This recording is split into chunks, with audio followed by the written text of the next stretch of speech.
అక్రమ కట్టడాలపై ఉక్కుపాదం మోపుతున్న హైడ్రా నిబంధనలకు విరుద్ధంగా నిర్మిస్తున్న భవనాలను నేలమట్టం చేస్తోంది. బాచుపల్లి ఎర్రకుంటలో నిర్మాణంలో ఉన్న బిల్డింగ్ కూల్చేశారు. తెల్లవారుజాము నుంచి ఈ కూల్చివేతలు కొనసాగుతున్నాయి. హైడ్రా కమిషనర్ రంగనాథ్ ఆదేశాల మేరకు ఈ చర్యలు చేపట్టారు.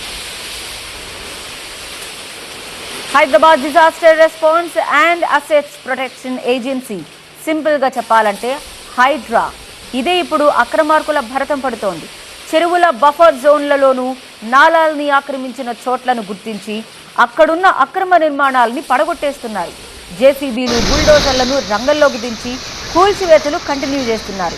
రాజేంద్రనగర్, మియాపూర్, కుత్బుల్లాపూర్, జూబ్లీహిల్స్ ఇలా ఎక్కడైనా సరే ఆక్రమణల తొలగింపే లక్ష్యంగా హైడ్రా టీమ్స్ యాక్షన్లోకి దిగిపోయాయి. జీహెచ్ఎంసీతో పాటు చుట్టుపక్కల కార్పొరేషన్లు, మున్సిపాలిటీలు, గ్రామ పంచాయతీల్లో చాలా చెరువులు 60% వరకు కబ్జాకు గురైనట్లు ఇప్పటికే లెక్కలు తేల్చారు. వాటి పరిరక్షణకు యాక్షన్ మొదలుపెట్టారు. ఇప్పటికే కుత్బుల్లాపూర్ నియోజకవర్గం పరిధిలో కొన్ని భవనాలు కూల్చేశారు. గ్రేటర్ చుట్టుపక్కల పదుల సంఖ్యలో చెరువులు ఆక్రమణలకు గురయ్యాయని గుర్తించారు. నిబంధనలకు విరుద్ధంగా అక్కడ నిర్మించిన భవనాలను ఇప్పుడు నేలమట్టం చేస్తున్నారు. పొలిటికల్ ఒత్తిళ్లకు తావు లేకుండా ఎక్కడైతే ఆక్రమణలు కనిపించాయో వాటిపై కొరడా జుళిపిస్తున్నారు.